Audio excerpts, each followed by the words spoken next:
Just a few days back, we got the trailer for the director's cut of Zack Snyder's Rebel Moon, because I guess what's going to save those films is more footage? Look, I don't really know what's going on, but this whole director's cut thing, it's just getting out of control.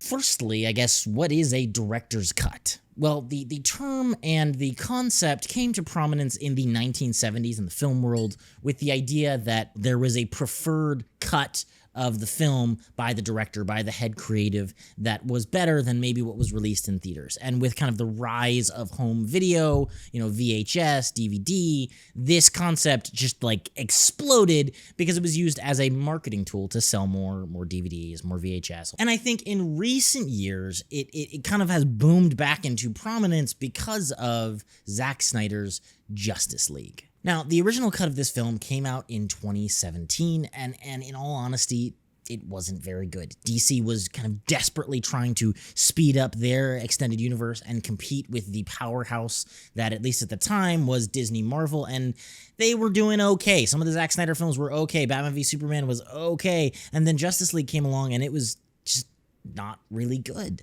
And at the time of release, and certainly after that, there was kind of a huge slew of stories of kind of just production hell from this movie. Famously, Zack Snyder's daughter passed away in the middle of production, and so he had to step away, and a new director took over, and there was a bunch of reshoots and recoloring and studio involvement and shortening of the film, and it had to be 2 hours, and the result was just kind of a corporate mess. So when in May of 2020, Zack Snyder announced that there would be the Snyder Cut, right? The Zack Snyder's director edition that would be over 4 hours long. Everybody was kind of mixed in reactions. I didn't know what to think. Zack Snyder certainly wasn't kind of involved in this production as much as he should have, and it's like 4 hours long, so that's way longer. And I'll be honest, the end result was pretty freaking awesome. It was one of the better director cuts I've ever watched. It being 4 hours long, the pacing was decent. The character arcs were much more fleshed out. The idea, the universe, the creative vision that Zack Snyder wanted to put out there into the world was very different than the original cut of the film, and it was pretty well done. It was enjoyable. It was an enjoyable team-up superhero film, very distinct from the Marvel world, and an example, I think, of what Zack Snyder does best, right? A simple, fundamental story, great visuals, awesome action, pretty unique cinematography, and honestly, the film was enjoyable. But with that success of the Snyder Cut, everything went crazy. I mean, people started talking about the David Ayer Suicide Squad and were saying like, oh, release the David Ayer cut, and everybody was talking left and right about these different sort of director's cuts or movies they didn't like. Directors were coming out going like, oh, this movie got screwed over by the studio. This needs to be saved too, and it just all went crazy. Which kind of brings me to this video. I mean, the idea of a director's cut is interesting, and I think it's based on the fundamental idea that the artist is always right? An unbridled, raw, unedited creative vision will always be better than the edited one. And I guess I'd like to raise maybe a few arguments in the opposite direction.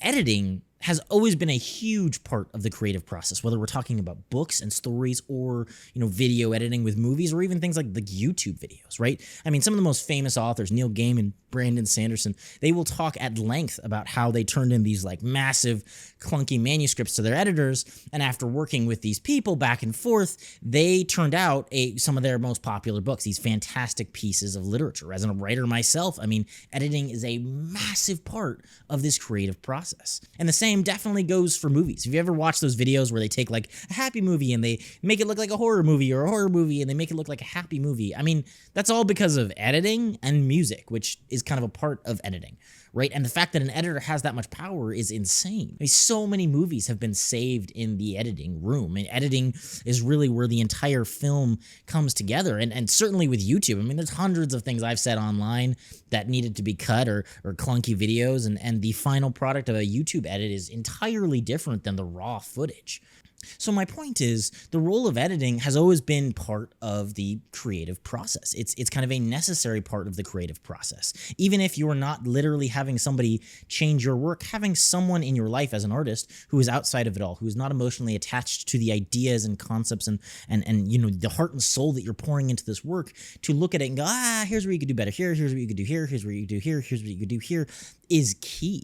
I mean, I think that's the reason why some of the greatest artists, as they get on later in their career, their work kind of becomes bloated and gratuitous, right? Because people are afraid to tell the legendary director or actor or writer, like, that's not a good idea because they're a legend. They're worth $100 million.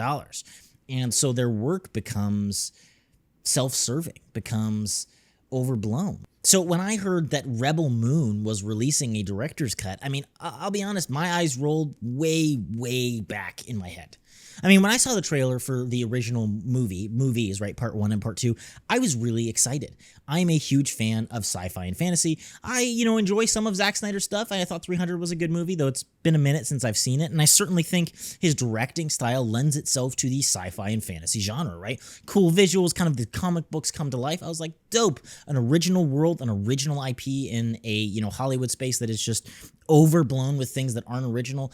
I was really excited. And when I watched both part 1 and part 2, I was really, really disappointed. I mean, not only was the ideas for the film really, really derivative, but the writing, the pacing, the characters, even the action were just subpar. I could kind of see the money burning away, and it started to become The Room for like the sci-fi and fantasy space, in that there were just some scenes and ideas and things that happened in the movies that were so goofy that really the only enjoyment you could get out of it is how ridiculous it was. That's not to throw any shade on the people who worked on these creative projects.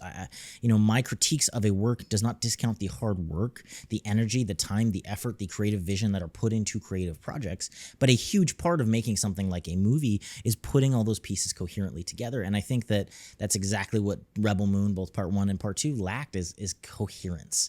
I mean, there were long stretches of supposed character development that just fell flat, and action that didn't really have any sort of narrative drive behind it, and world building that was either like unexplained and lackluster or just felt really derivative of things like, Star Wars and Warhammer.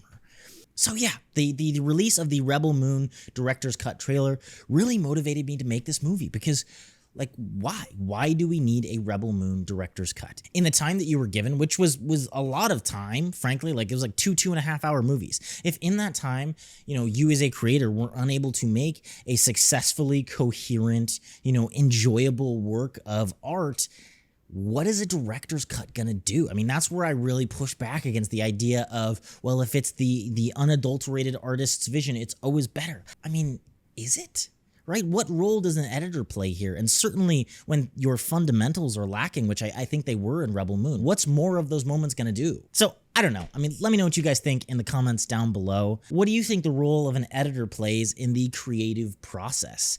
And yeah, I mean, kind of let me know what you guys think of this video in general. It was certainly a little more stream of conscious than I do. I've been kind of sick this week, just a lot of crazy things going on, but I really, really wanted to commit to the weekly video and made this, so this was a little less scripted than usual. Please feel free to let me know what you guys thought in the comments down below. And as always, keep reading, keep writing, keep talking to those editors. They're not as scary as you think, and they're here to help, and I will see you all in the next video.